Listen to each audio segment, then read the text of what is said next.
This is the Nebraska Greats, a weekly podcast as a service to the Nebraska Greats Foundation, which serves former collegiate athletes facing medical needs and financial challenges. Your tax-deductible contribution will change the life of a former college sports hero. Please give online at negreats.org. And now, here's your host, Brett Wetton. You're listening to the Nebraska Greats, a podcast produced by the Nebraska Greats Foundation, which serves collegiate athletes facing a medical need and a financial challenge. Learn more, give generously online at www.negreats.org. And today I am joined with Cole Manhart. Cole, how are you? Yeah, I'm doing very well. Thank you for having me. So Cole, I tell you what, when you were at UNK as a lineman, I really enjoyed watching you play, but honestly, I was more interested in who you were as a person because you're just a fantastic guy. You were involved in a lot of different ways in that athletic program and academically as well. And so we put together this podcast, and my name is Brett Wetton, and I'm the host of this for this segment. And so, Cole, let's just jump right into this, man. I know you we came from Thunder Ridge, Colorado, Thunder Ridge High School in Highlands Ranch, Colorado. Talk to me, man. What was high school like for you? Did you play multiple sports? Were you primarily football? I mean, walk me through that a little bit. Yeah, so growing up, I grew up, obviously you said Highlands Ranch, Colorado. I went to Thunder Ridge High School. I played football, I wrestled, and I played lacrosse while I was there. And just kind of being able to go and do all three of those sports kind of really built a good background for me to compete and then play at the next level. That's fantastic. You know, I spent a lot of time in Colorado as admissions counselor recruiting, and I know Coach Morris and their staff spent a lot of time in Colorado. And I think, obviously, as we look back in history, we're going to find out that you're probably one of the greatest linemen to ever play at the University of Nebraska at Kearney. And so, you know, talk to me a little bit about how playing multiple sports in high school set you up so well for your college and then NFL career. Yeah, so I think that probably wrestling was probably the most impactful sport that I played growing up. It just teaches you a lot about leverage, being able to meet a lot of like big guys in the hole and be able to use that leverage to move people. And just having that background and being able to just go out and compete, it really built on everything I learned about playing offensive and defensive line in high school. And then once I got to college, just using those same skills really helped me kind of excel when it came to going up against, 320-pound linemen. Well, look, I saw it firsthand. I was always very impressed. We both played tackles. You played left tackle in college, correct? Yes. And I played the other side. And all the money in the NFL goes to the left tackles, not the right tackles. Yep, for good reason. For good reason. So, okay, so walk me through just a little bit your experience at UNK. It's a Division II school. I think guys like you and me, we had our shots Division I, but we ended up at Division II school and had really just an amazing experience, right? We got to play early and play all the way through our career. So walk me through, first day in UNK's campus at football practice. Any thoughts you'd like to share with our podcast crowd? So I showed up in August of 2010, and you don't really know what to expect as a freshman. You think that, you've come from high school where, everybody's the best on their team, and you show up there and you start playing with grown men again. I had guys on the team like Mason Brodeen and Steve Gooden who'd go on to play in the NFL as well. And, when they're throwing you around as a 17-year-old freshman day one, it's a humbling experience. So, it kind of showed me that there's great guys and there's NFL caliber players anywhere. And at that time in UNK's history, there was a lot of them. No, that's right. And actually, thanks for reminding me of that because we did have a couple guys. I mean, Giants, Cowboys, what were some of the teams those two players? Mason went to didn't he go to the Rams for a little bit, maybe the Raiders as well? Yeah, he started with the Rams, then he ended his career, he was with the Raiders. And I think a lot of people that maybe listen to this, think, once you play football in high school, like it's this, you go to college and how much harder could it be? And, I thought, and I'd love to get your thoughts on, it is harder. You are now at the bottom of the rung and you've got to work yourself up. And I think maybe that's lost on a lot of people, just how hard it is to climb the ranks in college football, regardless of where you play. No, I think that's absolutely right. It's like every level that you step up in, you need to kind of figure out where you are in that order, and then you need to climb back up again.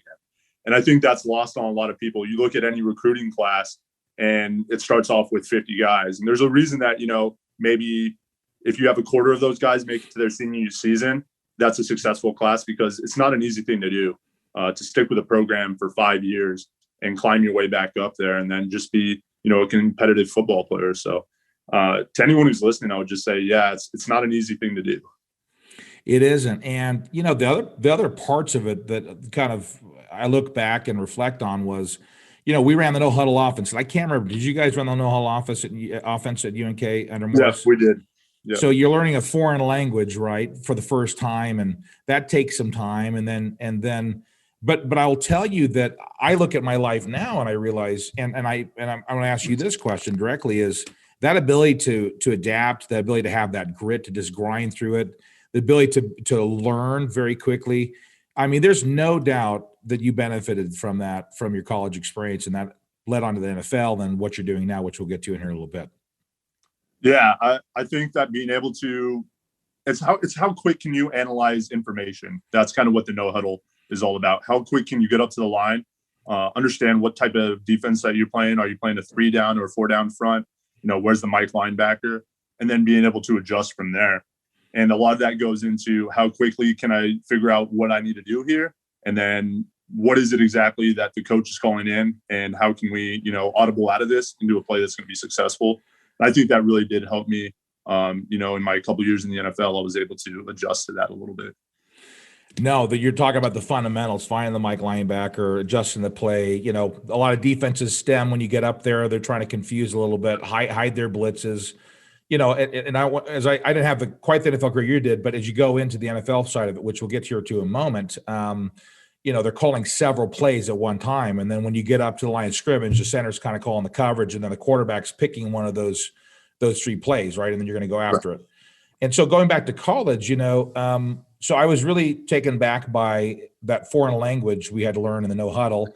And then you have to be in really, really, really good shape. And I would tell you that, Cole, you just did a spectacular job of just being a really tough-nosed guy. And you're a great teammate. I think the other thing that's lost on a lot of folks that may be listening to this is an offensive line is a unit of guys that have to play together. We always talk about you have to have a united front. And if somebody's off playing, whether it's pass protection or whatever it may be, I won't get into the weeds of it, then that creates a big problem, right? And so talk to me a little bit about your teammates. Talk to me a little bit more about the chemistry of everyone has to kind of be on the same line and in sync for it to really work. Playing offensive line is a very unique experience in the fact, almost exactly what you just talked about. You're relying on 5 guys to, mesh for 100 plays a game. And it only takes, one play for everyone to kind of remember that you messed up. And so you're really counting on, as a left tackle, you're counting on the fact that the right tackle knows what he's doing. And then if he goes down, you're counting on the 6th man to be able to step up. So there's really this unique brotherhood that's formed on the offensive line that I think is really unique to any position group in all of sports. I think that's why I really just enjoy offensive line play, because there's no single guy. Nobody does it alone. The all-star left tackle or the all-star center, he's not doing it by himself, because he needs the guard next to him, and he needs, the tight end next to him getting those chip blocks. So it's really, you're never doing it yourself. And I think it's just kind of a good analogy within football for, teamwork within, the biggest team game in all sports. Now, it's well said, Cole. And, Cole, what's interesting too is that, as an offensive lineman, if you mess up once and your quarterback's sacked, that's just the end of it, right? And so you're talking about 100 plays, and it depends on how much somebody's going to run or pass during a game. But, it's a really hard position because, like I said, you're played left tackle. I don't know. Did you give up any sacks at UNK as a lineman? I think there was a couple. There's one against David Bass. He was a future NFLer. He played at Missouri Western that I can remember when I was a sophomore. That was probably— That doesn't count. You're a sophomore. That doesn't count. Your senior year, you didn't give up any sacks. I know that because I almost watched every game, and I know that didn't happen your senior year. No, there wasn't too many that I really remember giving up. And yeah, you might be right on that I didn't give up any. No, I'm right. Senior year. No, I'm absolutely right about this. And, a hurry is not a sack. Right? You're right. I'll take that. No, please take it. And it's well earned for you. The other thing I think, because part of this podcast and me doing this as a guest host is I want to bring a little bit of the X's and O's to people that may not know or do know, but maybe not to that extent, right? And so That unit that works together on offensive line is just spectacular. I miss my buddies. I consider you be a buddy because I didn't play with you, but again, you're part of that special group, and we're forever alums. So, well, let's move on here a little bit. I'm actually just going to pipe in here. Again, this podcast is produced on the behalf of the Nebraska Greats Foundation. We provide support to qualified former letter-winning collegiate athletes who have medical needs and a financial challenge. Learn our story at www.nannygreats.org. I also want to throw a shout out to Two Brothers Creative. Matt Tompkins has set this up and producing this today. So we thank you quite a bit, Matt, for getting us straightened out here. Just two former washed up offensive linemen coming together for a little bromance today. And so, Cole, just a quick plug for Nebraska Greats. I'm on the board of directors, and what we've done around the state of Nebraska is we have folks that were letter winners at any of the colleges and universities. I believe there's 16. If they fall on hard times and they need to see a doctor or they can't afford something, this foundation's been set up to take those to those resources that we have that are purely for them, and we're able to send somebody to Mayo or get somebody a bed that may need it. And I tell you what, it's really been a great time to be a part of helping folks that gave so much to their respective school and any athletic program they're involved in. So thanks for agreeing to join us again here today. Yeah, absolutely. That's amazing. And thank you for having me. No, it's just a blast. Okay, bud. So let's get to the second half of this. So the NFL. So walk me through, again, bringing some X's and O's to this. Walk me through, you're starting to end your career at UNK. Obviously, there's some restrictions on agents. I read your award list, and I'm looking at mine. I'm like, man, this is like 5 times longer than mine. So I really can't really go there. I don't have any leg up on you on that I can give you a hard time about. But walk through the process of the agent. Walk through. Because there's being drafted, there was undrafted free agent, there's undrafted street, there's all these different terms. Walk me kind of through that process, and then more importantly, what you were thinking at the time of what was going to happen. So right around your senior season, you kind of get the idea of whether or not you're going to have a legitimate shot to make it to the NFL. There's a lot of scouts at practice. I think during my senior season, all 32 teams came through, and they start kind of giving you an idea, hey, we think that you're potentially going to be drafted by an NFL team. So as soon as the season comes to an end, the reasonable thing to do is to find an agent. And if you're a player that probably is, an All-American level, the agents kind of find you. And then at that point, it's just kind of the vetting process. Who do you feel comfortable with? Because these agents are going to offer you the world as they do. Oh, yeah. They're going to try to land as many guys as they can because they don't want to end up with, the Patrick Mahomes and making 3% of that $250 million. So, you end up finding an agent that you're comfortable with. And if your agent's worth is weight in gold, he'll get you into one of either the Senior Bowl or the NFLPA Bowl, which is the one that I played in. And that just really gave me a platform to play with a lot of defense Division I players. So I was playing with guys from, Southern California, Nebraska, Notre Dame. And that kind of just gave me a little bit of spotlight to show that I was, at the same caliber as a lot of these guys. And that really helped me, when it came time to signing later on. But, the next thing is trying to make it to an NFL combine. They're not having that this year, but that's another really, significant part if you're kind of a D2 guy. And it seems like more guys are getting invited to the combine now, but unfortunately I wasn't invited at the time, but I was able to perform at the University of Nebraska at Lincoln's Pro Day. So that I think I was the first one since Danny Woodhead that they invited to go up there. And that was just an amazing experience in and of itself. And then pretty much from there, it's just waiting on draft day. You hope that you put enough stuff on film and you've done enough at your pro day and in the all-star game to kind of show teams that you're an NFL caliber player. And then it's kind of just up to your agent to kind of go out and sell you and let the chips land where they may. Well, look, I'll go ahead and apologize on behalf of the NFL for not inviting you to their combine. My understanding when I played was that if enough teams, I can't remember, I think the number was 16 teams were interested in seeing you at the combine, that was enough for you to come. So, I'll apologize on behalf of the NFL. I'm sure Roger Goodell is going to call me and say, "Hey, Brett, you're not authorized," but that's okay. And look, it's a complicated process, and it takes time to go because you're working out, you're getting your 40-yard dash down, your vertical, the pro agility, all the footwork drills you're going to go through. And so, did you enjoy that when you knew, like, hey, man, I've got a legitimate shot at the NFL, not to just be on some roster, but to play? I mean, what was that like when you could just focus completely on football and trying to make a career out of it? It was a super unique experience. My agent sent me out to Manhattan Beach, California. And, there's no better place in the world to train than Southern California in January. So you're pretty much just training to be a track athlete. You've got to switch that mindset from I'm playing football to now it's how fast can I get? How big can I look? How much can I bench? How many reps can I get of 225? And it's just becoming a whole different thing, and when you go to do your pro day and you play in these games, they bring you up on stage and it's pretty much a glorified meat market. They measure you to the centimeter almost. They have your hand size, your arm length. They know everything there is to know about you. So it's literally like passing like an FBI background check.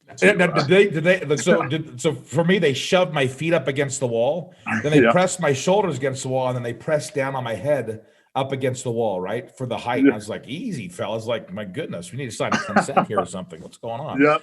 That sounds pretty similar to my experience, Brett. Yeah. And I remember being the Seattle Seahawks, and that was what they put me through. And, I think another thing for a lot of fans and people that are listening, it is an extensive background check. It's an extensive review and physical of your condition, because honestly, if you have any problems or they think you're going to become a high risk for injury, then that factors in on whether they're going to sign you and how much they're going to sign you for, how long they're going to sign you for. And it's just really fascinating to learn about that as I went through it. And obviously you went through it and went farther. So let's talk about, so I always like to ask this question. Tell me something I should know. And I'm a little bit different. So because I've been through some of it, but for the listeners out there, tell me something I should know about your first NFL practice that you were surprised by and that you weren't surprised by. I think the thing that stands out to me the most about my first NFL practice was the speed of the game. Every practice is almost like a full game that you would play at the Division II level, because at the Division II level, there's maybe 3 or 4 guys on the field every Saturday that have a legitimate shot to go play in the NFL. And then you get to practice and it's almost, everybody there was the fastest guy on their team at whatever college they were at. And everybody's there is trying to make the team. And so there's no going half speed at all during any of the practice, whether you have pads on or you're in full pads. And that's the thing too that kind of surprised me was when they say that you're going half pads in the NFL, that's not really a thing. So it's full bore every day. I actually enjoyed it, and I wish I could have played the game without pads. Other than a helmet, I would have been happy without just playing like some hockey pads, because honestly, I like the speed of it. And so tell me, what didn't surprise you then? Yeah, I mean, I'm trying to think of. I think that's a good question. That's why I asked it. What didn't surprise me? Nothing really. It's just coming from the D2 level. I think I was just, I didn't know what to expect, but just how nice and welcoming some of the other offensive linemen were. It was cool to see that older guys took you under their arm at certain times. It's definitely a competitive business, but people were willing to help you learn and kind of coach you up. So I thought that was pretty cool as well. Did any of the coaches, hey, you're a D2 kid? Did any of that stuff kind of hang with you at all? Or did you feel like when you showed up and you're putting the effort forward, and again, for a lot of our listeners, I mean, it's a tremendous amount of study, learning the new system. I could go on and on about it, but did that hang around you at all? Or did you feel like you made pretty quick friends with everybody and just were respected for your work ethic and your athletic ability? I think being a D2 guy, that kind of hangs on you a little bit, like in the back of your mind. If I'd be lying if I didn't say that, that caught me up once or twice, but you have coaches there that are telling you, hey, whatever you did to get here, that's in the past. Like, all you need to focus on right now is making this team. And I think as soon as that kind of got into my mindset, and I told myself I deserve to be here as much as anybody else, and this is my opportunity to try to go and improve that. You kind of knock that off pretty early on, or you're not going to make it, just because nobody really cares where you came from. It's all about what you're doing right now. It's all mental. So well said. And Cole, look, we're really proud of you because it's a really difficult thing to do. I mean, less than 1% of all college football, graduates or guys who've played all the way through even have a shot at making it. And of that 1%, an even smaller percentage actually end up playing. And so give us just a quick run through then. So the Steelers, just how long are you there? How many games you play? If you don't remember some of that stuff, that's fine. But just give us a little taste. And I know you went to a couple teams, didn't you? Yeah. So I started off. I signed as a undrafted free agent with the Philadelphia Eagles. Went through the offseason with them. Got released. Then I signed with the New Orleans Saints. Went through the preseason. Was one of the final cuts there too, which is always kind of like a gut punch. Then I was on the Oakland Raiders practice squad at the end of the 2015 season, before I signed a year-long deal with the Pittsburgh Steelers, and went all the way up through the preseason with them. And then I got hurt and tore out my shoulder. That's right. And had a full labrum and bicep tear in the 2016-2017 season. That's right.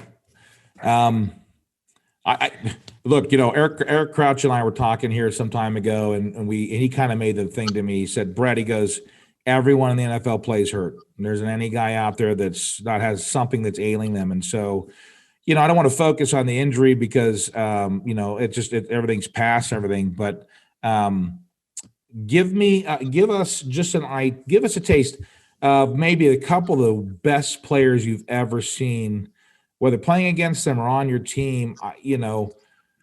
Again, when you cover Division II or even not, I mean, we were the king of the hills, right? The hill at UNK, right? And so, give us a taste. A couple people you're like, okay, that's not human. That's an alien inside of the human body. Who would you put on that list? Give us two people. So the first one that comes to mind is Antonio Brown. When I showed up in Pittsburgh, he was coming off an all-pro season, and just seeing the things that he could do on the football field. And, he's still doing them. He's just won the Super Bowl with Tampa Bay Buccaneers. And all personal issues aside, he is one of the most athletic human beings I've ever seen. The things that he could do, he's about 5'10", walking around as a wide receiver, and his ability to make a play on a ball, to, extend the play. It's just really unreal. And just seeing him go out there and compete, say what you want about him, but he's an ultimate competitor. And just seeing him out there was amazing. And then the second one, I would say, was Khalil Mack when I was in Oakland. And being a guard and, having a veteran slap you on the behind and say, hey, go out and block that guy, is kind of a surreal moment, because, he's arguably one of the best pass rushers in the world right now. And then just being like, all right, I got to figure this out real fast if I want to keep my job here. And then I'll give you one more. Give me one more. When I was in Oakland, I remember going out on a screen pass and I was running downfield. And as I'm running downfield, I see Charles Woodson in front of me, and I lock him up. And this is right before his last game as an Oakland Raider. And the only thing I'm thinking in my mind is, don't hurt him, don't hurt him, don't hurt him. And, did you run him over? That's what I want to know. That's what all the listeners want to know. Before his last game. And, I'm blocking him. And after the play, I say, hey, Charles, I've watched you since I was a kid. It's awesome being out here. And he's like, hit me on the helmet. He's like, hey, thanks, man. And that was just like one of those surreal moments that you have that just kind of stand out. No, that's fantastic. Wow. Thanks for sharing that with us. So we just have a few minutes remaining here. So this is a part I don't know so well, but I'm really excited to hear about it. So after the NFL, you have the injury, you repair it and everything. What did you go do next, and what are you doing now, Cole? So I took a year off after I got hurt, and I kind of had this idea while I was playing my last season in Pittsburgh. I kind of had an epiphany that I wanted to go and serve the United States of America in the U.S. Army. So I went to basic training. I received my commission, and I'm now serving the U.S. Army as a first lieutenant at Fort Drum in upstate New York. Thank you for your service to our country. What was that training like? I mean, again, you've had this great background of football and how intense it is and over a long period of time. Are there some parallels there? Are there some things that surprised you? I mean, just give us a little taste of that. I think the thing that when I left UNK, the thing I missed the most was the camaraderie. Like we were talking back to bring this full circle. You miss being around the guys and guys who are dedicated to a singular goal. So when I went back to basic training, it felt like it was the first day back at UNK for me. It was all these guys pulling in the same direction. You know, you have to put your ego aside a little bit because everybody's in the same boat. And it was just really, it was a humbling experience, but it was also probably one of the most enjoyable that I've had in my life, just because it felt like it was a group of guys with this one goal. And I just really enjoyed it. It kind of brought me back to that team. And it was a great experience. And then weren't you over in England for a while? Yeah. I mean, come on, don't hide it. This is our listeners want to hear this. What do you got for us? So I was selected out of OCS. I graduated at the top of my class. So 140 cadets that were at the Officer Candidate School. And I was selected out of all my peers to go over to England to represent the United States of America. So I spent a year at their version of West Point, which was a very unique experience as well. And it was really cool. And I got to spend a year there getting to learn all about the UK and their military and how they operate, and just get to be around some of the best people in the world. Really, there's people from all over the world that attend that military institution, so it was really cool. Excellent. And so what are you specializing in? Just to kind of close off this part of it, what did your specialty in all of it? Officer Candidate School, and then going to that experience and coming back. Like, what are you doing specifically? So specifically, I'm a infantry officer. So I'll be in charge of infantry platoon here at Fort Drum. I've been to airborne school. I went Ranger qualified, so I went to Ranger school at the end of last year, and that was always a goal of mine when I joined the Army as well. So yeah, that's my specialty in the Army. Well, we're very, very, very proud of you, and I have a lot of friends that have served. And, Cole, you've done stuff that's really, really hard, and you've had experience with different cultures and, being in a different country. And I just really, really proud of you, and thank you for your service to our country and everything you're doing now and in the future. Let's just maybe kind of go back into the personal life a little bit here as we start to wrap this up. So I can't remember, married, unmarried, kids, no kids. How's your family? Like, just give me, how is Cole doing personally? Yeah, I'm doing great. Just really glad to, just be up here in upstate New York, doing the job that I've been training to do for the last few years. I have a long-term girlfriend. She lives in Cincinnati, Katie Weber. If you're listening to this, I love you, and I hope you're doing well. Welcome, Katie. Yeah. You're welcome. We set that up just for you. No, everything's going well. No kids right now. But yeah, just kind of enjoying life, and just going to continue to do things that I enjoy doing, being around tough people, trying to improve and get a little bit better each day. And just thankful to God for all the opportunities that he's given me, and the role that UNK and Nebraska played in my life, because I would not be here without either of those two in my life. And it was just a very special time. And I look back on it, and I think it really kind of laid the foundation for where I'm at now. Excellent. So let's close this thing off with, hopefully we have some younger folks who are listening to this podcast. And, this world's a tough place. Our attention is divided in many different ways. There's a lot of different things going on politically. There's all these things going on, regardless of where you are on that spectrum. What are a few of the, I don't want to say the cheesy kind of traits that I think can really help a person do whatever they want in this world? But if you were to throw 3 or 4 of those out there to some folks that are listening, to encourage people, what would you throw out to them in your experiences that we've just spoken about?